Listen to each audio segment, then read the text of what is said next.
তো চলো বন্ধুরা শেয়ার করে নিই আজকের লাঞ্চ মেনু। তো সবার প্রথমে আমার ছিল ভাত, তার সাথে ছিল থোর ভাজা। এটা আমি খেলাম এই শুকনো লঙ্কাটা দিয়ে একটুখানি মাখিয়ে নিয়ে, ঝাল ঝাল হবে বেশ। তো থোরটা দিয়ে আমার খেতে বেশ ভালোই লাগছিল। থোর তো খাওয়াও শরীরের জন্য অনেক উপকারী হয়, বেশ থোরটা খেলাম। তা তারপর ছিল আমার লাঞ্চ মেনুতে ভাতের সাথে ছিল মাছ। মাছটা কিন্তু আমার খেতে বেশ দারুণ লেগেছিল।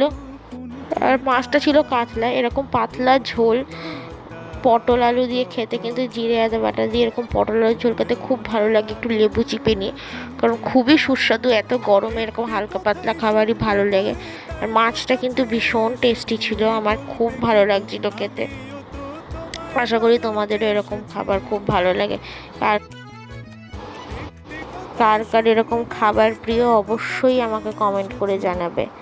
দেখো আমি কত ভালো করে খেয়ে নিচ্ছি, এটা আমার খুবই ভালো লাগছিল খেতে। তো বন্ধুরা ভিডিওটা ভালো লেগে থাকলে একটা লাইক, শেয়ার, কমেন্ট, সাবস্ক্রাইব করে দিও চ্যানেলটাকে।